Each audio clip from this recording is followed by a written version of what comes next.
When my parents demanded an emergency family meeting to ask why I had publicly humiliated them on Christmas, I just paid for my coffee and walked out.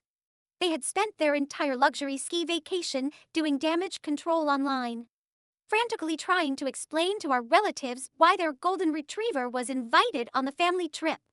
But I wasn't. This is how 28 years of being the family afterthought finally ended for my entire life. I was the one left behind. When I was 16, they went to Hawaii without me because the rental supposedly only had 3 bedrooms. Last year, it was a couple's only vineyard tour.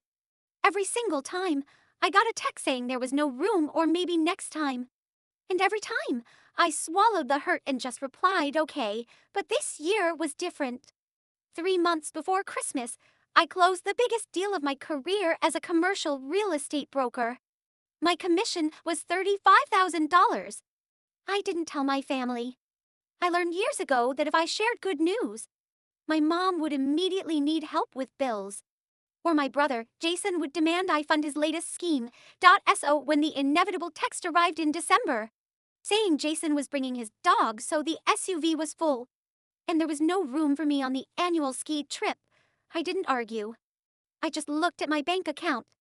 For the first time, I had options. I opened my laptop and booked an $8,000 week-long package at an overwater villa in the Maldives. Then, I texted my mom back one word. Okay, Christmas morning? While they were freezing in a crowded cabin. I was sitting on a teak lounger watching the sun rise over the Indian Ocean. My parents posted their perfect family photo from the lodge, complete with the dog. So, I posted mine. Crystal clear water, a glass of champagne, and the caption, Merry Christmas from the Maldives. Sometimes, no room is exactly the space you need to breathe. I put my phone on Do Not Disturb. When I checked it hours later, I had 40 frantic texts. My mother was begging me to take the post down because extended family members were asking embarrassing questions. Jason was furious, demanding to know how I afforded it and why I didn't help pay for their ski lodge instead. I let every call go to voicemail and enjoyed my trip. When I got back, they demanded that coffee shop meeting.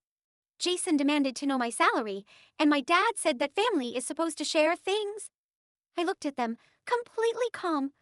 I told them they only want to share things when it is convenient, or when they need my money, but they never want to share the joy. I haven't funded a single family expense since. Sometimes, the most powerful thing you can do when someone tells you there is no room for you is to finally believe them and build your own space instead.